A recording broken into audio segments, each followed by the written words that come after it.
Graça e paz, irmãos. Deus é bom? Sempre bom. Eu acredito que Deus ele quer falar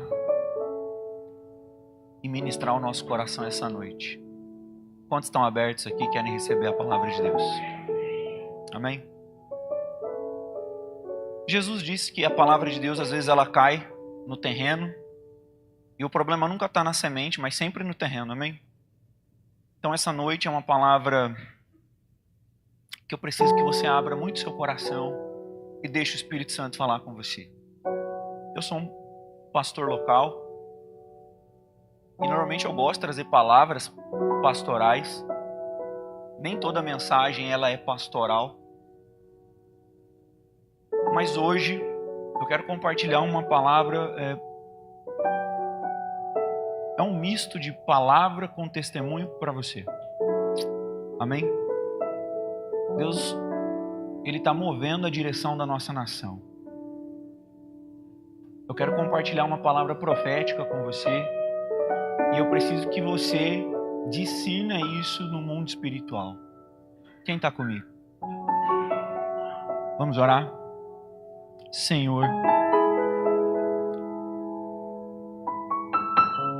nós pedimos que o Senhor venha neste lugar, Deus. Nós sabemos que o Senhor está aqui porque o Senhor está em todos os lugares. Quando eu digo para o Senhor vir aqui, eu quero que o Senhor venha com a manifestação da sua presença. Nós queremos a manifestação do teu poder. Nós queremos a manifestação da tua glória. Nós queremos sair daqui essa noite impactados por ti. Nós queremos entrar nessa nuvem de glória e sairmos daqui diferente da forma qual entramos. Fala conosco na autoridade do nome poderoso de Jesus. Amém? Se eu não me engano, esse acho que é o primeiro domingo que eu venho à igreja esse ano, aqui. Todo domingo, desde o início, desde o ano passado, de dezembro, novembro, esse ano especificamente, Deus tem aberto portas para nós estarmos ministrando em algumas igrejas. E começando um movimento de oração, intercessão e jejum pela nação. E nós temos identificado algumas coisas. As pessoas, elas têm uma crença sobre jejum, que não é uma crença bíblica. Há uma diferença entre você saber pouco e você talvez saber ainda informações contrárias. E o que nós temos percebido não é o básico, porque se fosse o básico, dava para caminhar. Mas talvez informações aquém do básico. São informações que beiram a feitiçaria. E a Bíblia vai dizer que a rebeldia é igual ao pecado de feitiçaria.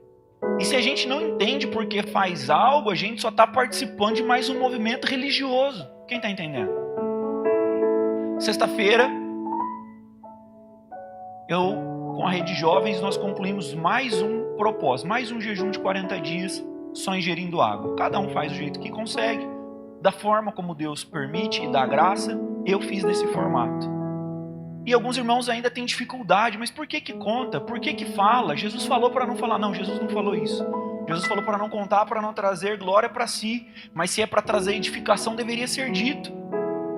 Se existe uma forma de se fazer, de você jejuar mais e melhor, sem sentir fome, sem passar mal, comprovado com exames médicos, exames clínicos, por que não aprender? E por que não fazer? Superamos isso, amém? Vamos para o próximo nível, amém? Com 26 dias que eu estava nesse jejum, eu comecei a ter dificuldades para dormir. E durante o jejum nós dormimos menos. Pelo menos é a experiência que eu tenho. O seu corpo ele para de trabalhar com glicose e glicogênio, ele começa a trabalhar com corpos cetônicos, com cetose. Você tem mais disposição, mais clareza, mais energia. Você tem menos força física, mas a sua mente não para. E eu lembro que até fui numa casa, estava tendo um conflito familiar, estava tendo uma briga, eu tive que separar a briga, tive que ficar segurando um homem. Fiquei 2 horas, falei, pastor Marcos, Eu tô quase 30 dias de jejum, fiquei segurando o homem lá. Aí depois tive que voltar, eu levei uma outra pessoa comigo. Eu falei, não vou aguentar. Ainda cheguei lá para descobrir que a pessoa ainda podia estar com uma faca. Aí depois não gostaram que eu levei ajuda. Olha como que é a vida do pastor. A gente vai separando briga dos outros de faca. 30 dias sem comer, e se você pedir ajuda, você tá errado. Então, falei com o pastor Marcos, preciso de um aumento. Saí de lá de madrugada. E desse dia em diante, pouco antes já, eu não estava mais conseguindo dormir. Eu, quando eu entro em jejum, fico 4 horas dormindo, é suficiente. Vou dormir 1h30, 2 horas da manhã, eu acordo 6 horas, bem. E vou trabalhar. Quando deu 26, 27 dias, o que você fica fazendo? Eu fico orando, fico lendo a Bíblia. Gosto de deitar lá no chão da sala de casa, fresquinho, fico lá deitado. Hora deita de bruço, hora deita de costa, hora ajoelha, hora deita de lado. E vai indo. Aí teve um dia que, a hora que eu vi, estava amanhecendo. Não deu sono. Fui trabalhar, falei, que benção, passei uma madrugada orando.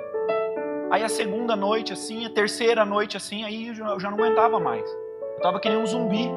E aí eu gravava os vídeos para pôr na internet, os devocionais, falando do jejum, querendo promover o jejum.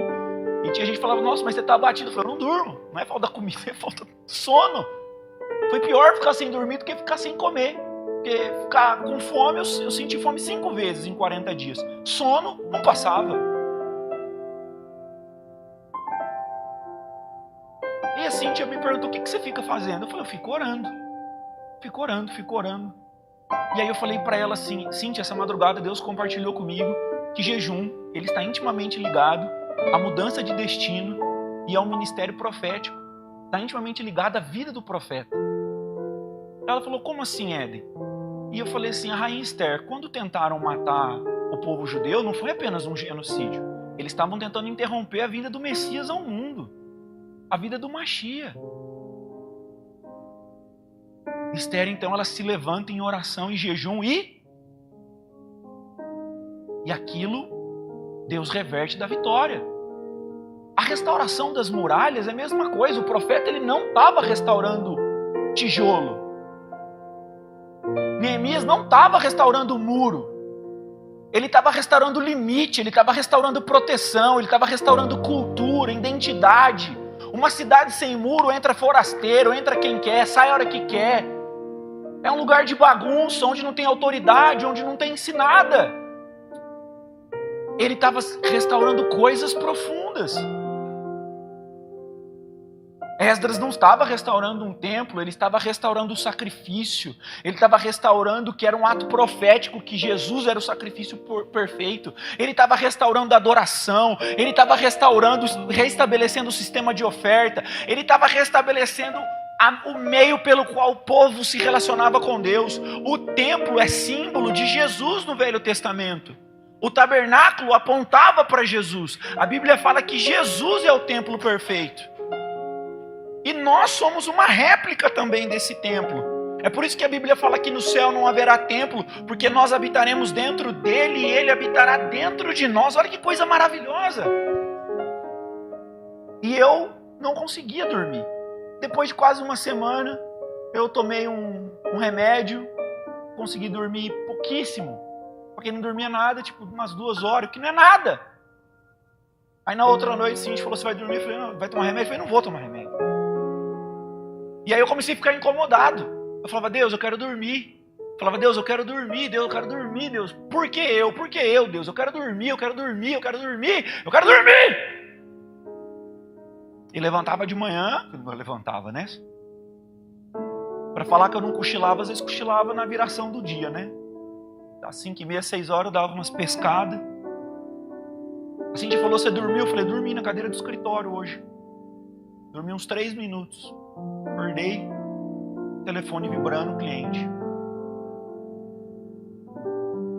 E aí veio uma palavra. Uma pessoa descobriu que eu estava fazendo jejum pela internet, uma pessoa de Brasília, a irmã Maria José, missionária. E ela mandou uma mensagem para Raquel. Falou assim, fala para o seu genro que eu tenho acompanhado o jejum que ele tem feito. E talvez ele nem saiba o que Deus está fazendo com ele, por que ele está orando, por que ele está jejuando. Eu sei que o fardo está pesado, eu sei que ele está incomodado. E ela começou a falar coisas da minha peculiaridade que ninguém sabia. E ela falou, aqui em Brasília o ambiente está muito tenso, e começou a contar um monte de coisa. E eu não falei com ela, a Raquel falava com ela e a Raquel me encaminhava os áudios. E ela falou assim, Deus está levando ele a jejuar pelo Brasil. E aí em um dos muitos áudios que ela me mandou, aí ela começou a falar direto comigo, mas mandava para a Raquel me encaminhava. Falou, Éden, eu gostaria de acompanhar você no jejum, mas eu não consigo. Eu estou com 80 anos, eu tomo remédio, eu já não tenho mais essa disposição, não tenho mais esse vigor, mas eu tenho jejuado todos os dias, 12 horas por dia, mas é o máximo que eu consigo. Então o Espírito Santo começou a trabalhar no meu coração. Eu estou fazendo isso com você porque você tem força, tem saúde, porque você consegue. Porque você consegue. E sabe o que é interessante? Quando você começa nos primeiros dias da intercessão, porque a palavra intercessão traz a ideia de pegar junto com no grego. É como se você estivesse pegando uma causa junto com o Espírito Santo. E no começo parece que você pega a causa mais do que o Espírito Santo. Porque você começa a orar na sua razão. Você ora na sua força. Você ora do jeito que você sabe.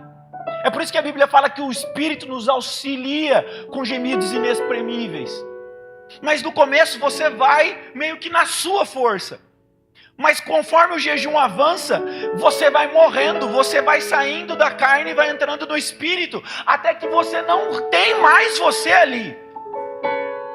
Até que tinha uma hora que eu falava para a Cíntia, de madrugada eu começo a gemer e orar em língua de um jeito que eu nunca orei, e parece que eu não sei se eu estou dormindo ou se eu estou acordado.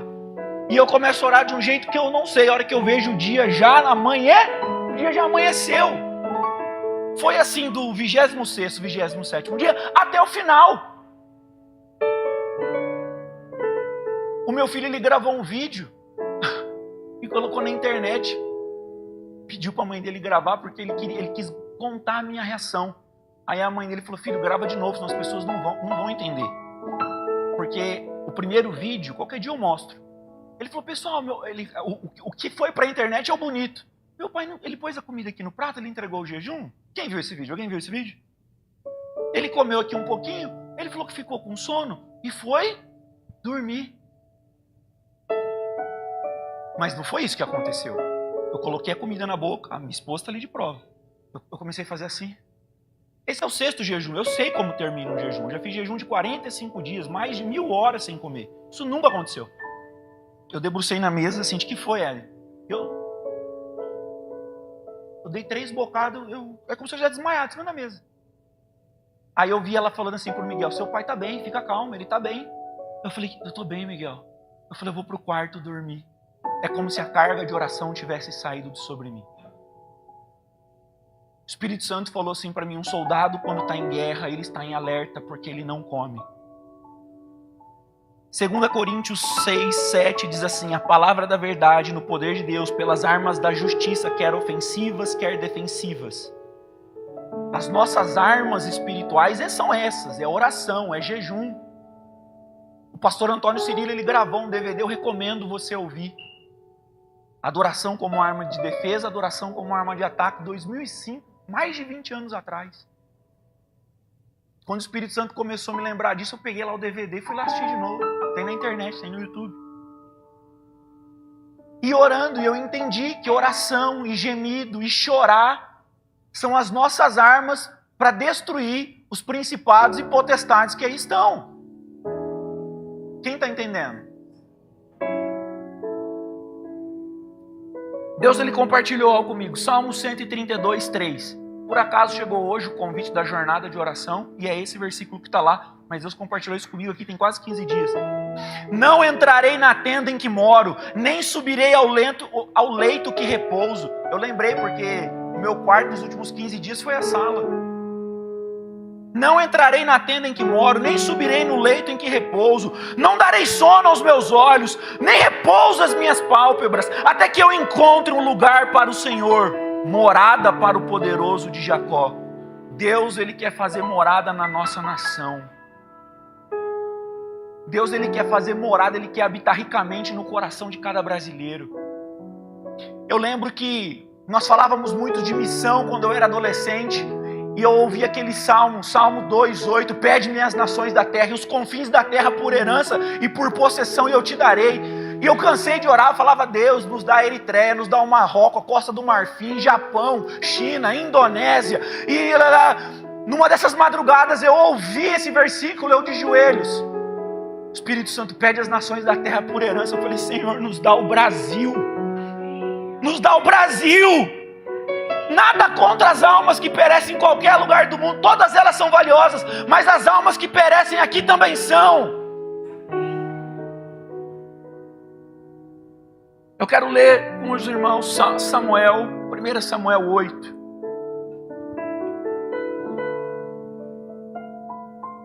Irmão Felipe, estou usando a versão revista atualizada. Tem como você colocar no telão essa versão, por gentileza?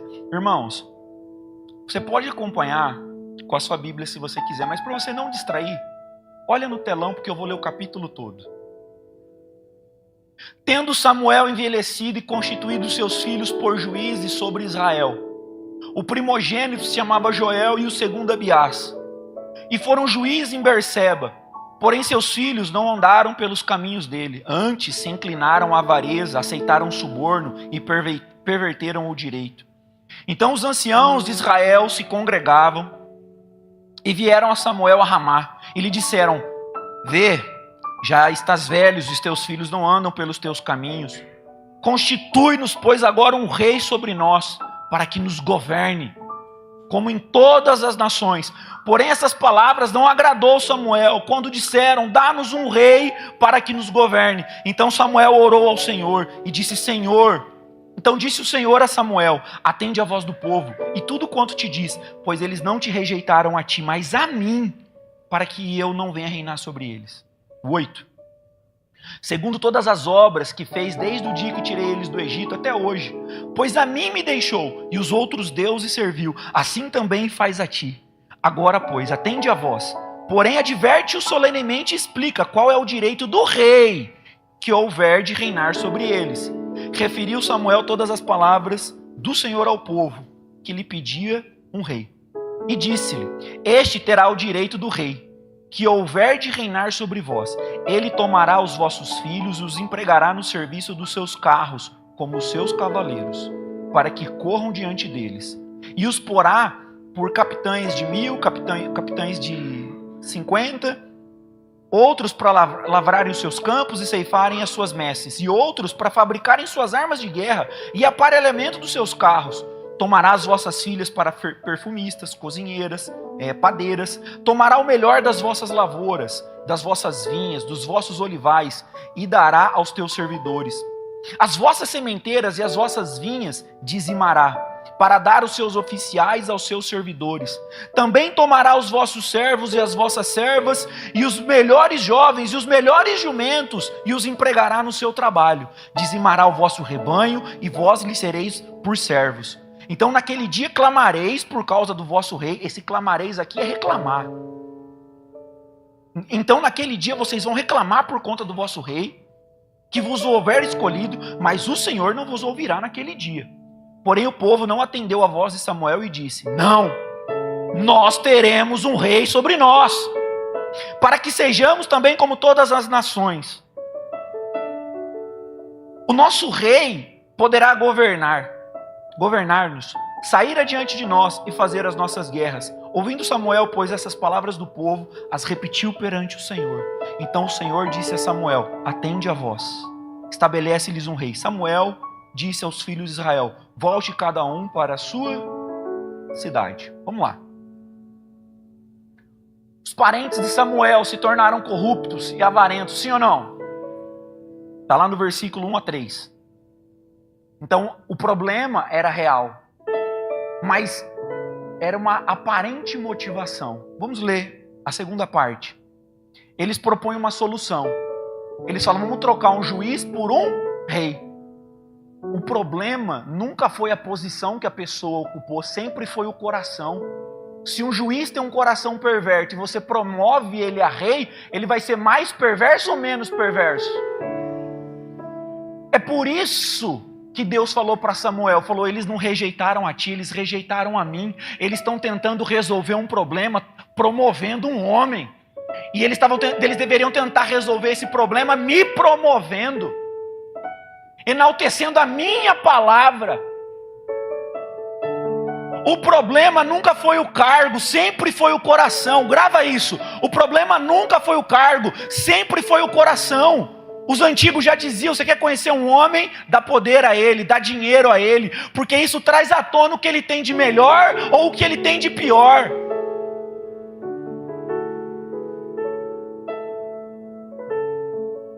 Do 6 ao 7, a verdadeira razão está lá.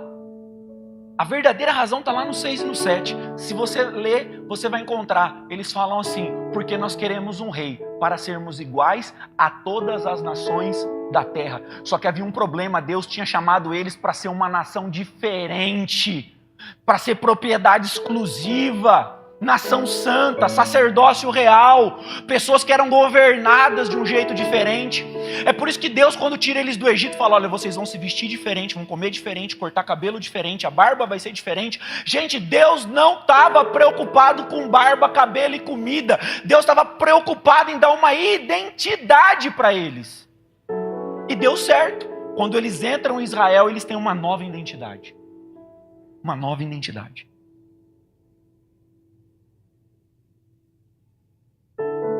Do verso 11 ao verso 18, Deus começa a apresentar as consequências.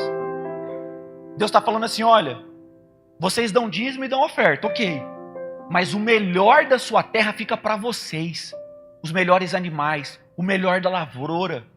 Vocês ganharam terra, gente, eles ganharam terras, todos eles eram proprietários. Vocês produzem tudo o que vocês querem. O melhor da vinha é seu, o melhor da terra é de vocês. Havia uma promessa sobre eles. Isaías 1,19. Se quiserdes e me ouvirdes, comereis o melhor dessa. Mas se vocês tiverem um rei, além dos dízimos, das ofertas, de tudo que vocês vão dar, ele vai pegar o melhor. Ele vai pegar suas filhas, os seus filhos, o melhor dos seus produtos, do seu serviço, dos seus animais, vai pertencer a eles. Vocês são donos. E aí Deus fala assim, lembra que eu tirei vocês do Egito? O que ele está querendo dizer com isso? Lembra que vocês já tiveram um rei e vocês sofreram muito? Se com um juiz perverso vocês já estão sofrendo, que dirá um rei? Eles ouviram a Deus, sim ou não? Eles continuaram, Deus, é isso que nós queremos. É isso que nós queremos um rei. E aí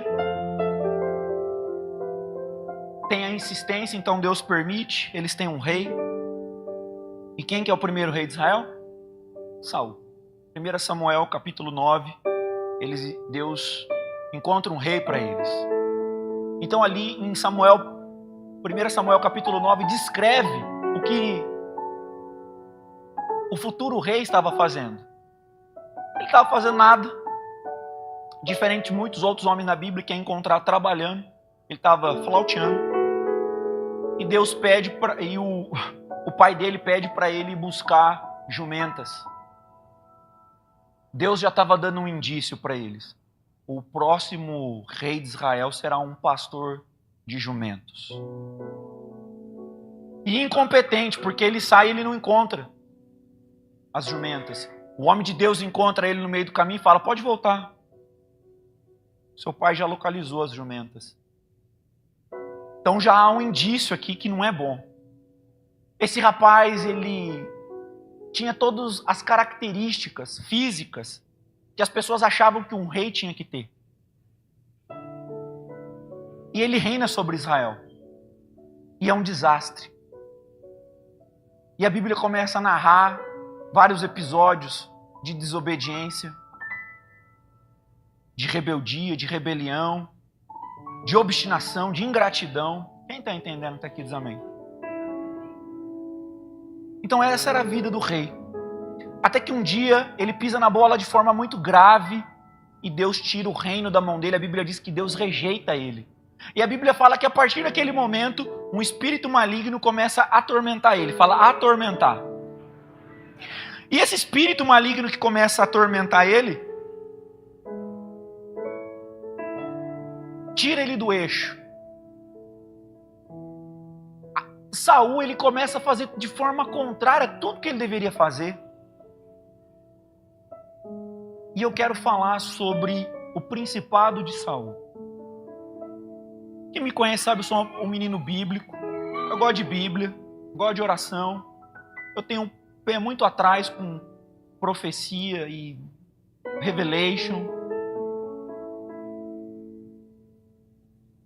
Mas eu acredito que Deus, que os dons não cessaram. Eu não sou um cessacionista, eu acredito que os dons são para hoje. A Bíblia fala para nós não julgarmos a pessoa, mas julgarmos a profecia. Então você julga, você ouve a profecia e você vê se está dentro da Bíblia. E você vê se acontece. E numa dessas madrugadas que eu perdi o sono, e Deus começou a me levar a orar e repreender, e falava muito ao meu coração sobre o principado de Saul. E o Espírito Santo começou a falar, o principado de Saul não é o nome do principado. Não é que existe isso. Mas o que o Espírito Santo mostrou para mim, que esse espírito maligno, que começou na vida de Saul, ele age da mesma forma, não estou dizendo que é o mesmo, no Brasil. Saul, ele poupou os inimigos de Deus. O espírito que age sobre as nossas lideranças tem poupado os inimigos da população. Tem poupado traficantes. Tem poupado corruptos. Tem poupado líder de organizações criminosas. Protege quem desvia bilhões. Pobres estão sendo saqueados. Os verdadeiros inimigos de Deus estão sendo poupados pelas autoridades. Saul, Deus falou, vai a Amaleque e destrona o rei. Ele foi a Amaleque, ele pegou uma parte da riqueza de Amaleque, é como se ele tivesse feito uma aliança com o inimigo e poupou o inimigo. Aí então Deus levanta o profeta Samuel, que não era ofício dele, para matar o rei. Quem está entendendo? As autoridades que foram constituídas para ser ministro para a justiça de Deus no nosso país têm feito alianças com o inimigo. Um grande empresário da nossa nação que desviou bilhões do BNDES, do Banco do Desenvolvimento Nacional, saiu um áudio dele. Ele falou assim, abre aspas, nós sabemos que no fundo nós não seremos presos.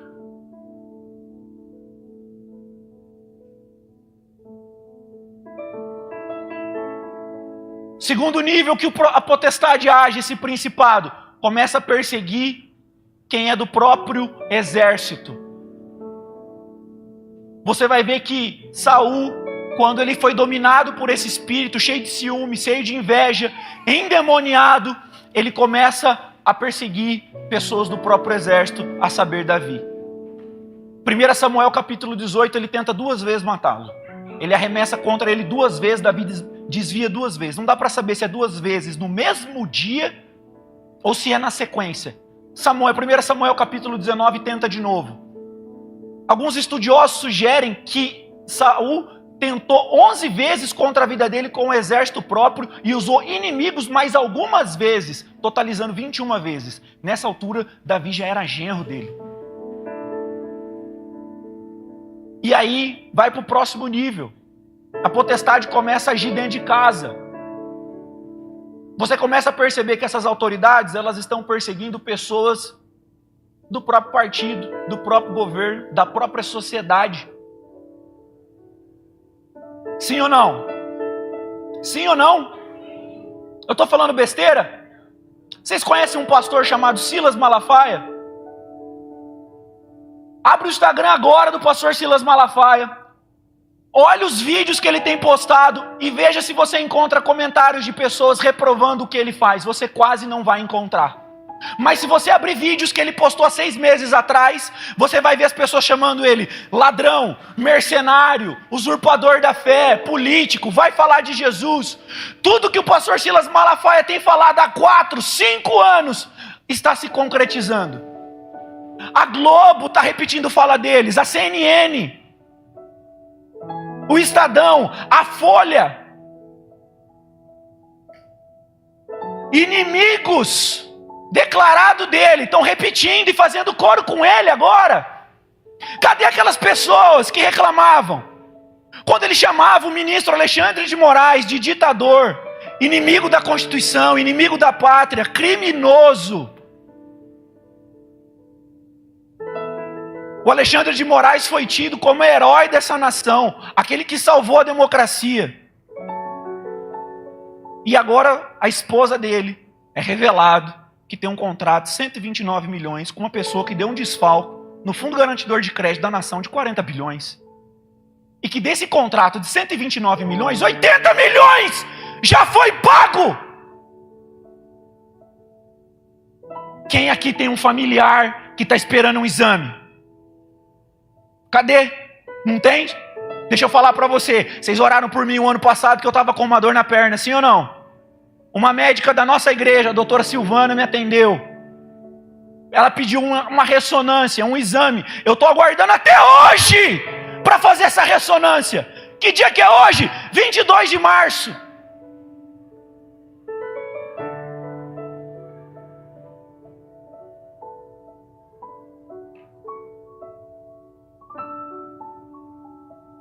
Se nós não clamarmos, as pedras clamarão. Que Deus levante mais homens como o pastor Silas Malafaia. Ah, mas eu não gosto do pastor Silas Malafaia. Deixa eu te falar uma coisa. Tem um homem chamado Reverendo Hernandes Dias Lopes. Ele é calvinista, da presbiteriana. Não tem tanto alinhamento com o pastor Silas Malafaia. Quando confiscaram o passaporte dele, o pastor Hernandes Dias Lopes foi lá e se posicionou. Pastor Cote de Curitiba foi lá e se posicionou. Pastor Josué Gonçalves foi lá e se posicionou. Pastor Luciano Subirá do Ministério Alcance foi lá e se posicionou. E agora pasmem, outro pastor da presbiteriana, pastor reverendo Augusto Nicodemos, o tio Nico. Tio Nico não tem nada com Silas. Ele falou: não gosto da teologia, não gosto do método, não gosto da forma. Uma das maiores autoridades bíblicas desse país. Mas o que fizeram com o pastor Silas Malafaia está errado. Prenderam o passaporte dele, perderam os cadernos de estudo bíblico dele de forma indevida. O pastor Silas Malafaia não tem foro privilegiado. Ele não poderia ser julgado no STF. Tinha que ir para essa instância comum, se é que ele fosse um criminoso. Mas a verdade é que estavam tentando calar a gente sabe quem? Era o Bolsonaro e todo mundo em volta. Só que a AGU, TCU e vários tribunais arquivaram vários crimes ou denúncias de crime por falta de evidência e processo. E eu não vou entrar no mérito se é culpado ou não, porque eu não sou juiz. Mas é o Ministério Público, é o TCU, é a AGU, é todas as siglas que tem que produzir as provas e mandar pro ministro para ele julgar. Como não chegava processo para o ministro julgar, ele teve que criar um imbróglio. E que é esse imbróglio? O 8 de janeiro. E agora você não vai me falar que aquelas pessoas, aquela velhinha de 68 anos ia dar golpe no Brasil. Você sabia que tinha um catador de reciclado autista aqui, passando. É tipo Filadélfia aqui da nossa cidade. Foi preso. Um autista foi preso. Sérgio Cabral pegou mais de 400 anos de cadeia. Está solto na cobertura no Rio de Janeiro.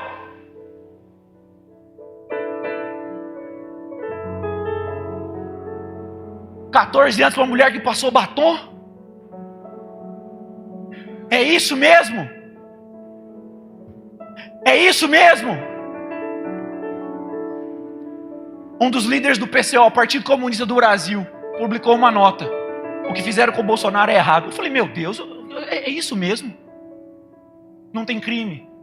Aí o outro líder de partido de esquerda, Eu não gosto do Bolsonaro, eu não gosto dos filhos dele, não topo nada que eles fazem, mas não tinha essa roubalheira, não tinha essa injustiça no governo deles. As nossas diferenças com eles é ideológica. Porque já não se trata mais de esquerda ou direita, se trata de caráter. Porque se a Bíblia diz assim, o verdadeiro amor, ele não se alegra com a injustiça. Se você se alegra com a injustiça que é feita com um opositor seu só porque pensa diferente, você não é discípulo de Cristo. Você não entendeu o espírito da reforma. O espírito da reforma, a gente não quer ter homogeneia da fé, a gente quer ter liberdade da fé. Você quer ser macumbeiro, você vai ser. Você quer ser católico, você vai ser. Você quer ser espírita, vai ser. Mas nós queremos liberdade também para pregar. A fé evangélica, ela é isso. É a gente dar liberdade até para as pessoas discordarem da gente. Você sabe aonde está o maior templo satanista do mundo? Estados Unidos. Você sabe aonde estão as maiores marchas LGBT do mundo? Estados Unidos. No Oriente Médio, em Israel. A segunda maior marcha homossexual do mundo é em Israel. Vai fazer uma marcha gay lá no Irã. Vai fazer uma marcha homossexual lá na Eritreia, na Costa do Marfim, no Marrocos. Vai lá! Vai lá! Não faz! Não faz! Não faz! O último nível do principado, ele começa a atacar quem é de dentro. Tem feministas ligadas a grupos de esquerda que estão fora do país, porque chamaram um deputado homem de homem, a Érica Hilton. E agora parece que o tribunal decidiu agora essa semana que tá tudo bem chamar a Érica Hilton, que é um homem de homem, que não é crime. Ufa! Ufa! Ufa! Se eu confundo, chamo de Érico Hilton, pronto, cadeia, pastor. Mas o Sérgio Cabral, que afundou o Rio de Janeiro, tá tudo bem. Porque quando a gente fala de evangelho, a gente fala de transformação de nação. Eu não estou falando de eleição, não. Eu não estou falando de voto. Porque esse tipo de principado não sai com voto, sai com jejum, com poder e graça do Espírito Santo. Nós pertencemos a uma igreja batista, eu não estou falando ao partido que você vai votar, eu estou falando os princípios que nós defendemos.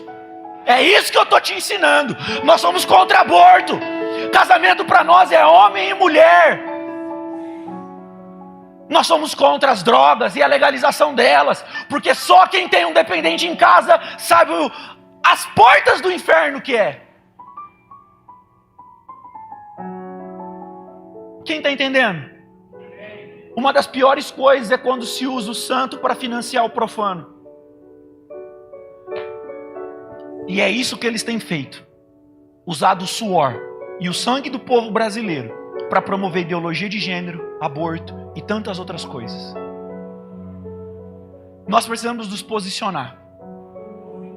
Quem está entendendo? Quem está entendendo?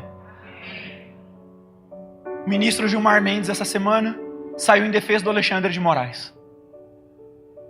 Um repórter do Maranhão denunciou o Flávio Dino, outro ministro do STF, porque estava usando carros para benefício próprio, carros blindados. O repórter tirou foto, fez vídeo, fez toda a matéria. O Alexandre de Moraes mandou prender o jornalista. Agora a Globo está entendendo. Agora a senhora está entendendo, dona Globo? Não é mais quem denuncia que está certo. O problema é quem disse. Já fizeram isso. Teve um homem que disse, olha, Herodes, não é lícito você sair com a mulher do seu irmão. Não é lícito você casar com ela. E pediram a cabeça. Só não mataram o pastor Silas Malafaia ainda por pouca coisa.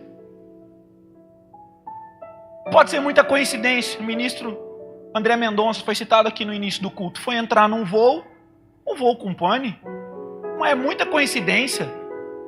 Tem pane no avião do Eduardo Campos, tem pane no avião do Teori Zavascki. É muita teoria da conspiração. Precisamos orar sim. Precisamos orar sim. Precisamos orar sim. Ah, pastor, eu não concordo. Meu irmão, você vai fazer o seguinte então, eu vou te dar a receita. Você vai entrar lá na internet, você vai baixar meu livro, o e-book. Pastor, não concordo, você falou, isso é política, filho, isso aqui é fé. Você entra lá, vai estar lá uma receitinha boa lá, você vai aprender como fazer o jejum sem passar mal. Você rasga 40 dias. Perde umas madrugadas orando. Aí você volta aqui e você conta para nós o que Deus falou para tu.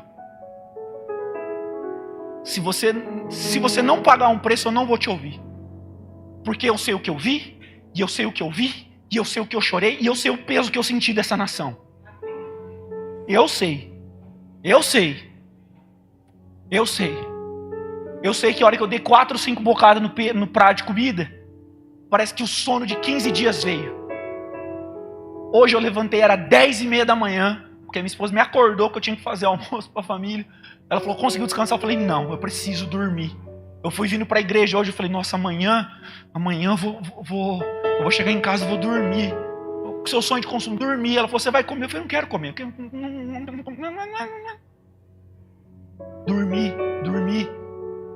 Dormi. O Espírito Santo roubou o sono dos meus olhos para chorar por essa nação. Nós precisamos chorar e gemer por essa nação. Se grandes lideranças conseguiram colocar divergências teológicas de lado para se unir, se grandes veículos de comunicação agora estão entendendo, irmão, você também tem que entender. Você tem que entender. Você tem que entender. Você tem que entender. O nosso Supremo Tribunal Federal, o STF, algumas figuras que estão ali são imorais. Imorais, para não falar pornográficas. Ah, pastor, você não tem medo de falar isso? Olha só, não deveríamos ter medo se nós vivemos num país livre. E se eu for preso também, eu vou comer e vou dormir, porque estou registrado, vou ter seguro-desemprego, vou ter, olha só, né? Olha que beleza, eu vou ter um salário maior do que se eu estivesse trabalhando, se eu estivesse preso. Só no nosso país!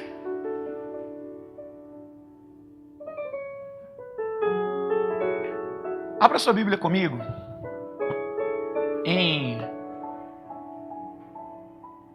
Isaías 58.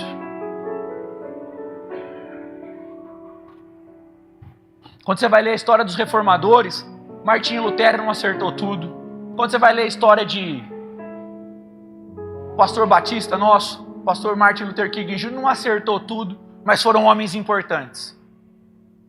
Não espero o pastor Silas acertar tudo, não sei quem acertar tudo, o outro acertar, não vai. Eu vejo o pastor Silas falando, eu oro assim por ele, Senhor, não deixa ele infartar. Guarda o coração desse homem.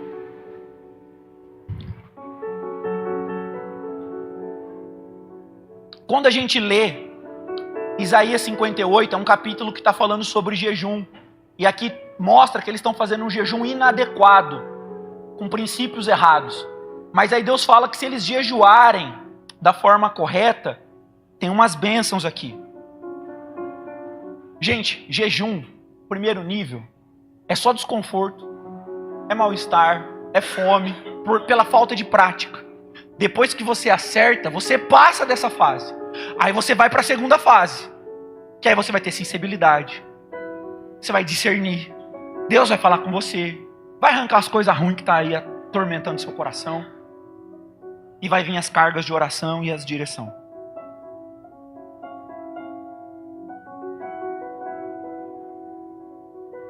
Vamos ler a partir do 8. A partir do 8 começa a dizer as bênçãos. As bênçãos que vai vir sobre a nossa nação. Se a gente orar, jejuar, se humilhar, clamar, se posicionar. Todo mundo achou aí? Isaías 58, 8. Deixa eu te falar uma coisa. Pastor, por que você está tão preocupado? O último nível que esse espírito acontece é a destruição da família, porque Saul, ele perseguiu o próprio filho, jurou de morte o próprio filho por um voto, atormentou Mical até o final, deu ela a outro esposo, perseguiu o genro, e no final ele se mata.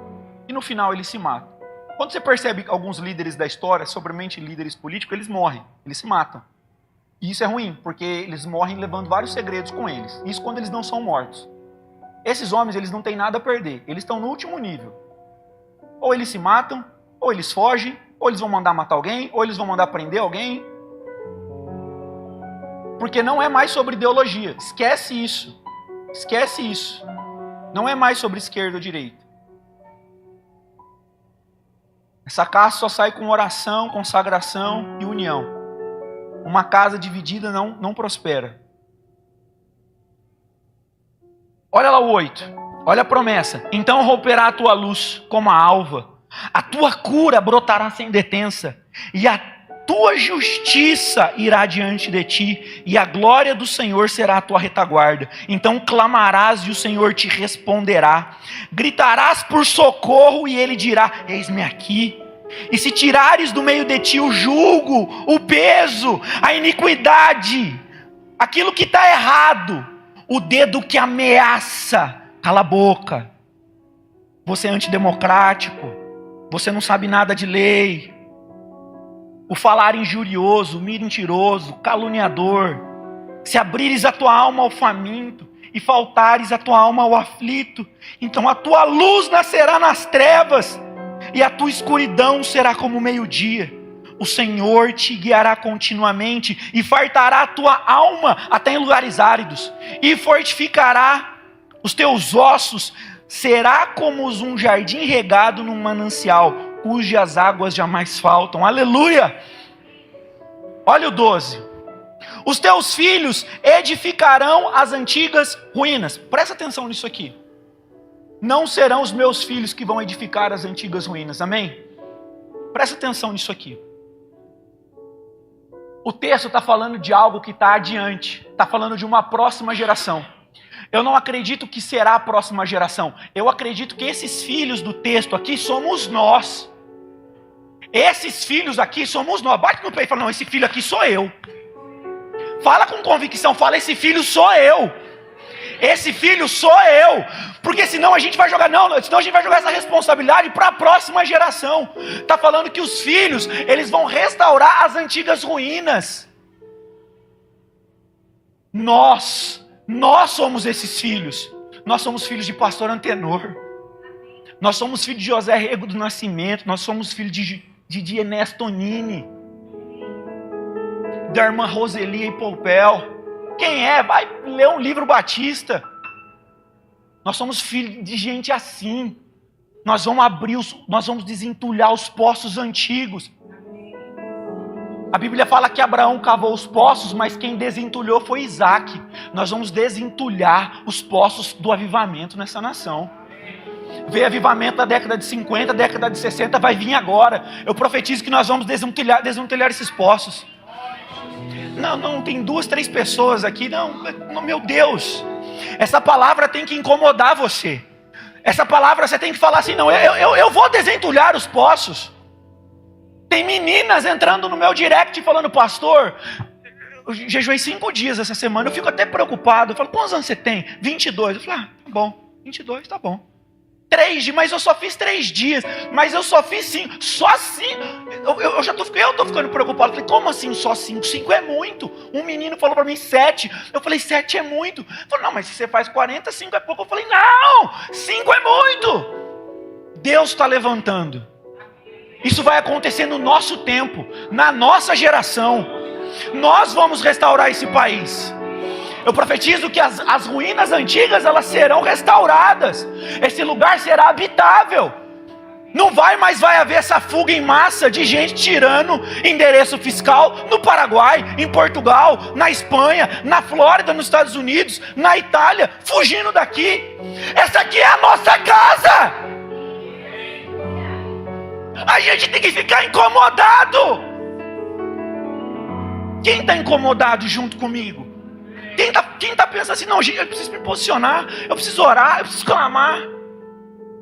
Vamos orar? Coloque-se de pé.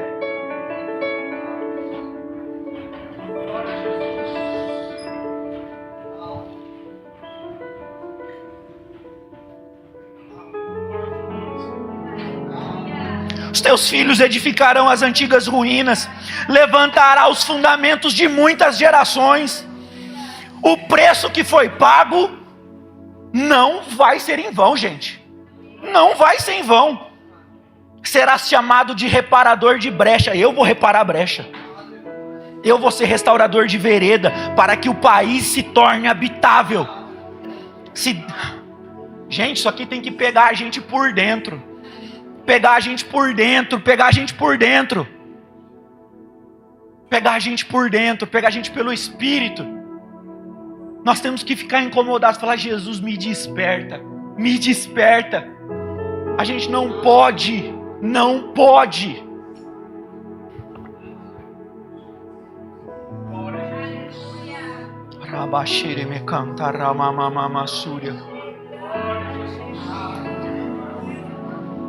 Me escuta. Se você sair daqui agora e no próximo cruzamento e você bater o carro num cruzamento e você bater num carro de um juiz porque o cruzamento está mal sinalizado e fica na dúvida de quem estava certo ou errado, e o seu caso vai para o tribunal, o juiz acha que ele está certo, você acha que você que está certo. Quando chega no tribunal, o juiz que vai julgar o caso é o juiz que você bateu o carro no carro dele. Eu não estou perguntando quem está certo e quem está errado. Esse juiz poderia julgar a causa? Sim ou não? Os ministros do STF, eles têm julgado causas que eles mesmos estão sendo envolvidos. Isso está errado! Coloca isso no seu coração. Se as autoridades erram, a pessoa se acha no direito de roubar um mercado, roubar um celular, roubar o patrão.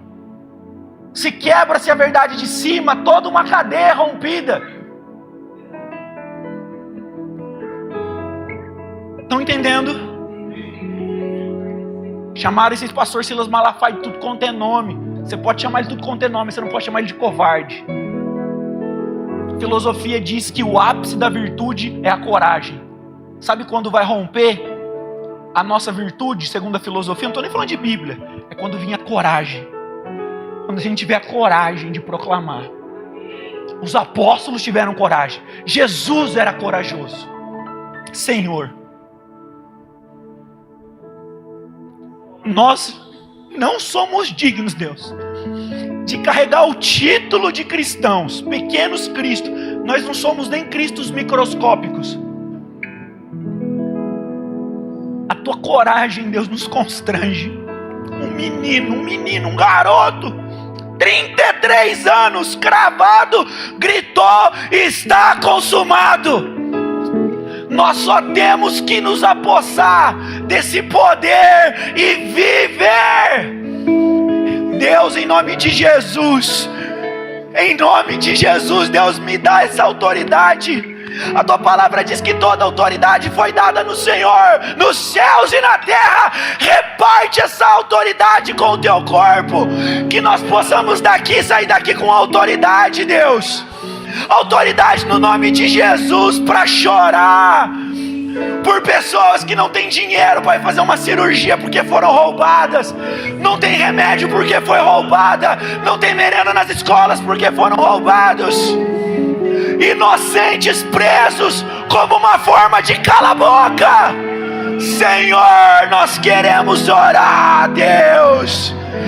Esse principado vai cair em nome de Jesus.